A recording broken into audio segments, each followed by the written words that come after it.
The fair use doctrine of United States copyright law states the fair use of a copyrighted work, including such use by reproduction in copies or phonorecords or by any other means specified by that section for purposes such as criticism, comment, news reporting, teaching, including multiple copies for classroom use, scholarship, or research, is not an infringement of copyright. In other words, I'm within my rights. Hello, everyone. This is Sawmill Turtle. Wow.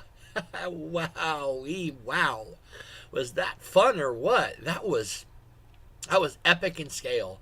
That was an appropriate finale. Like, they don't even really need to make a movie to finish off the series. Like, really, they don't. Like, you know, if they want to give us another little dose of Steven, you know, I'd be happy to see him come back, because honestly, I'm a little sad to see it end.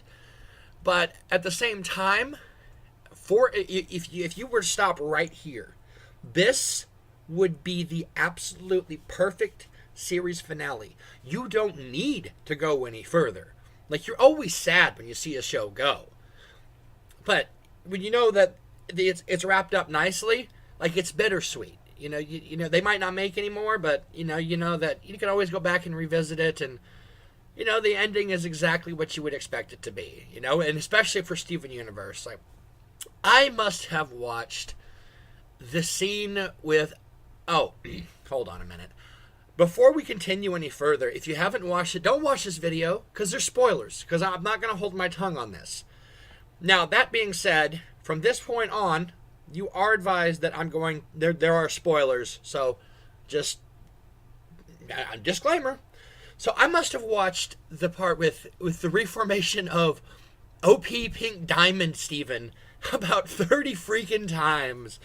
Like, because that was the whole thing with White Diamond was terrifying. Like, from the way that everybody was so creepy and mind-washed and blanked out and talking in White Diamond's voice.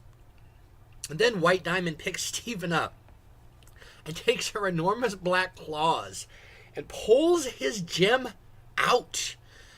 And all you see is the silhouette of Steven and the silhouette of his gem being ripped from his belly. Very much the same way that Pearl wanted to do back in 3 Gems and a Baby, back when he was first born, but chose not to. It was dark. It was a dark thing to do. Because ripping Steven's gem out, that's terrible. I mean, that's a really dark direction to take the show. But when she does it, when they came back for the fourth part, when they came back for the fourth act of the show, and she's holding Pink Diamond's gem, and it activates, and you got the split screen, and this side over here is completely blank, because you've got Steven's perspective and Pink Diamond's perspective, and until Pink Diamond is fully reformed, there's nothing but black over here, and then you see everything through her eyes, and she looks around, and then she slowly turns and fixes her gaze on her suffering son, who can't survive without that gemstone. And she knows this, and he knows this. I think Connie even knows this, because he is a fusion. We know this now. A fusion of gem and human, and without the gem components, which hold his mass together, the human, the organic material in him will slowly come apart, much like a fusion when it destabilizes, comes apart.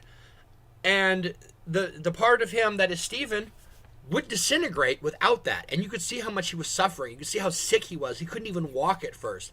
He was not in a good spot. And OP Pink Diamond Steven come out there. She did that demonic roar at White Diamond. Put a hole, like a dent in the floor.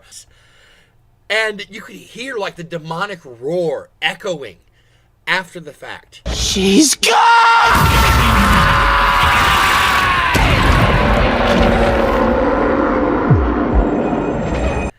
And then she continues to just like without even like blinking an eye, just deflect everything that White Diamond throws at her. Bam, bam, bam. And it's so heartwarming to see for a brief moment Steven reunited with his mother, and the tears running down his face, and they embrace, and the animation in this is so fluid. It is so beautiful, and it's so emotionally wrecking. And then they fuse back together, and Steven is fine. And it was such a beautiful thing. And it was so unexpected. Like, of all the things that I expected to see in this episode, the return of Pink Diamond, Rose Quartz, Pink Diamond, Steven, not one of them. I hadn't called that. I never expected the two of them to meet face to face. I love that this was basically a new fusion party. You had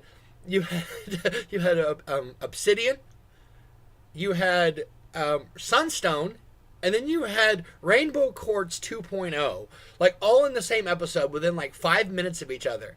Because Steven has to rescue each of the gems by fusing with them to wake them up. So he's the now familiar Smoky Quartz. Then Amethyst throws Steven to Pearl, and he does this ballet thing and fuses into Rainbow Quartz 2.0. And then he catches Garnet's gems, Ruby and Sapphire, and fuses and begins to fuse into Sunstone. And when that fusion happened, it's like, oh my god, we're getting a second new fusion in like seconds from each other. We just saw Rainbow Quartz 2.0, which was amazing.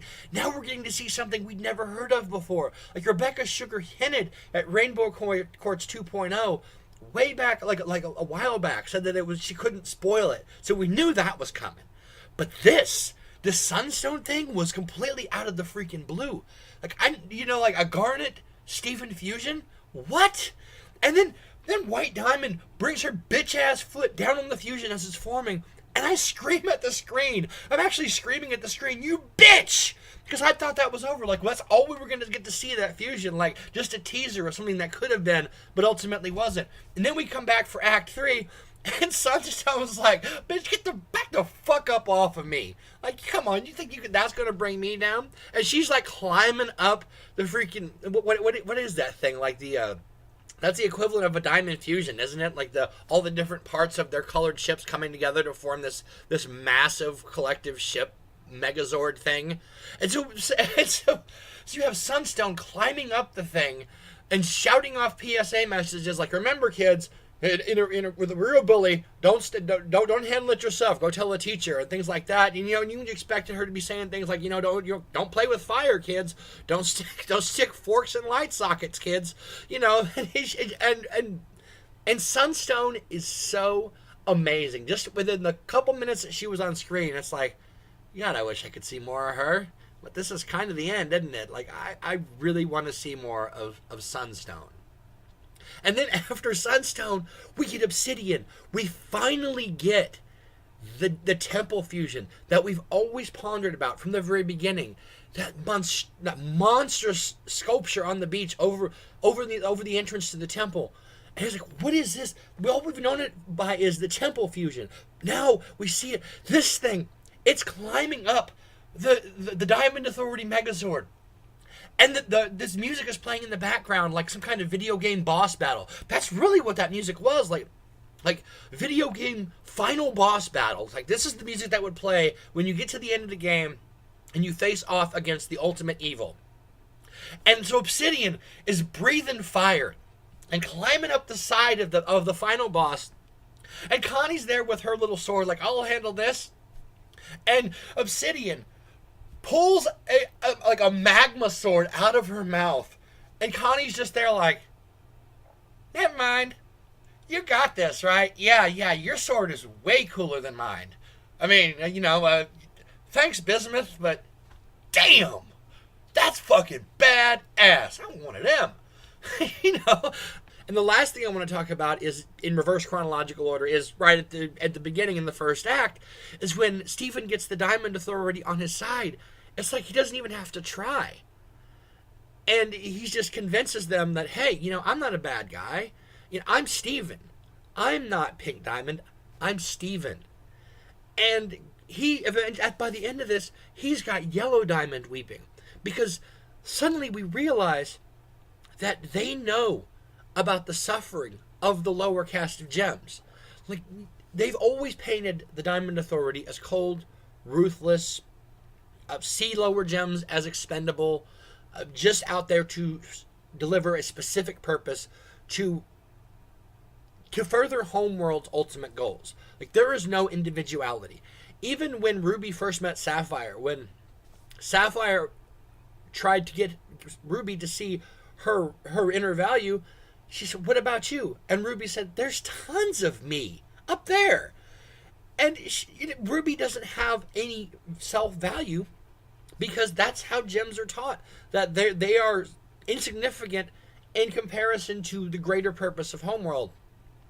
And this line of thinking extends all the way to the Diamond Authority, all the way up to White Diamond, who's passed it down to Yellow and Blue, all the way down, trickle down Gemonomics, right? So now we see that they understand that this line of thinking is causing suffering. They see that their people are suffering, but they are essentially powerless to do anything about it because of White Diamond. This goes back to what Steven Universe has taught us all along, that there is no ultimate good and ultimate evil. There are no absolutes. Like, there are shades of good and bad in everyone. And as much as they tried to paint the Diamond Authority as completely evil, and Homeworld as completely evil, even the full lyrics of We Are the Crystal Gems, Steven starts out by saying, if you're evil and you're on the rise. And you kind of just take that for granted until you begin to see, as you progress through the series, that there isn't evil. None of these gems are evil. They're just doing what they know to do. Rose Quartz rebelled because she saw the value in organic life, and she's always seen it that way. The Yellow and Blue Diamond inflict their downright cruel sense of worthlessness of individuality onto the lower caste because that's what they're told to do. And that goes all the way back to White Diamond, because White Diamond sees herself as perfect, and she can't see anything other than perfection, and she demands perfection all the way down. And anything that is imperfect either needs to become part of her so it can become perfect, or needs to be eliminated from the collective. And it isn't until Steven shows her that perfection is overrated, because perfection is boring. Perfection is Superman. Superman didn't have any flaws, right? That's why I hate Superman, because every time you think that Superman has a flaw, they write in something to overlook that. I can't stand Superman, because Superman can't be beaten. Superman can't be outsmarted. Superman can't be outdone. Superman can't die because he's immortal. Superman is stronger than everybody because of the sun. Superman can't, you beat him to death and he just goes into a state where he just regenerates himself and comes back to life. You can't beat him. He's perfect. He's unbeatable. He's boring. And I've stated this many times on this channel, but to people in person, that's why I can't stand Superman. And that goes back to what Steven talks about in this episode. He goes back to that saying that Greg said once in the second episode and never again. This catchphrase that Greg was supposed to have, if all pork chops were perfect, we wouldn't have hot dogs. Well, never has ever spoken that line again. But now Steven brings it back up as a lesson in valuing imperfection. Like, look, these things are important, even if they're not perfect, because the things that you're getting, if you're purifying everything that's imperfect, you get rid of things that actually make you happy. Everything just becomes sterilized and homogenized and boring, and you can't tell one from the other because everybody's individuality is erased. And so you come back to, if every pork chop is perfect, we wouldn't have hot dogs. That stupid saying was foreshadowing? Are you fucking kidding me? Like, that thing that he said in the second episode was foreshadowing. The whole thing. It was the premise of the entire series. If every pork chop were perfect, we wouldn't have hot dogs. Ultimately turned out to be what the series was all about all along. What? Are you fucking kidding me? And so White Diamond realizes that imperfection is okay. And when she does that, you begin to see a softer side of her.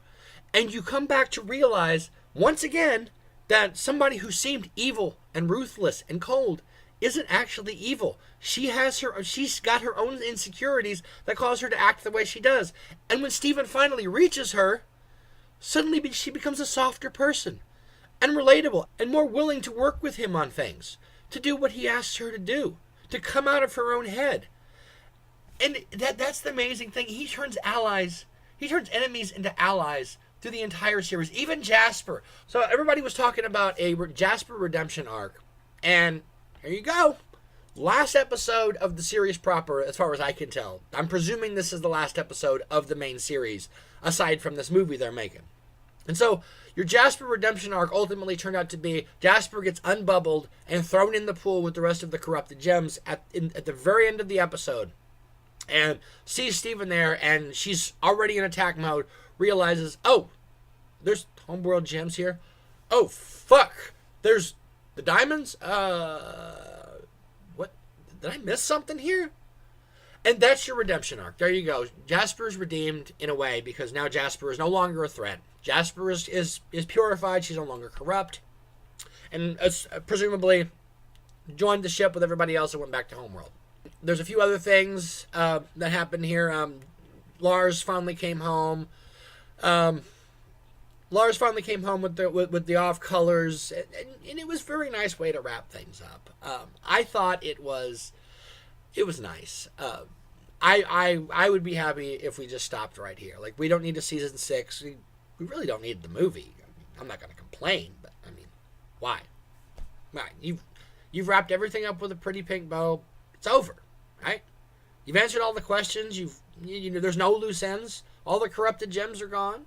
Steven's journey toward discovering who he is, discovering his identity, has been completed, as stated by Cartoon Universe, and thusly by me, affirming what they said, that Steven is indeed Pink Diamond Rose Quartz, and now he realizes it, and his journey towards self-realization is completed. There's no more, that storyline is terminated. Corrupted Gem storyline, terminated. War with Homeworld storyline, terminated. Lars of the Stars storyline, terminated. Everything is done. You don't need to go on. Everybody's asking, is there going to be a season 6? What would they do in season 6? What could they possibly do? What storyline could they pick up? They just essentially be starting a new storyline from the ashes of the old ones. You'd be starting something completely new that really would just feel jarring because all the established storylines are finished. Really. And with the exception of Connie and Steven still haven't told each other that they love each other, but that was kind of implied when they were holding hands and during this episode. I think that, you know, that ship has sailed. The only storyline that I can think of that they haven't wrapped up yet is the mystery girl. Like the mystery girl that we know who, I don't need to explain this to you. The mystery girl that Pearl met and got her phone number, whoever S is. That's the only like real loose end that we have here that I can think of. There's really nothing else. The show's done. Like unless Mystery Girl's going to show up in the movie, I can't see justifying creating an entire season 6 just to solve the mystery of this one pink-haired chick. So, before I go, I do have to comment on the new outfits of the Crystal Gems. Garnet's new glasses, Pearl's new jacket, Amethyst's new regeneration outfit, all beautifully done. Like that's a fresh new look for them. I absolutely love it, all of it. I wish it hadn't come so late in the game because those shades that Garnet's wearing, phenomenal. I am out of here, folks. I'll be back soon. As always, likes and subscribe buttons and all that's down there. Feel free to comment. Let me know what you thought of the special. Your thoughts on the what seems like the end of Steven Universe. Like, how do you feel about the series kind of beginning to wrap up? Just anything that you want to talk about. I love talking Steven Universe. And that all happens right down there. And I will be back soon, my friends. And until I see you again, I bid you a fond farewell.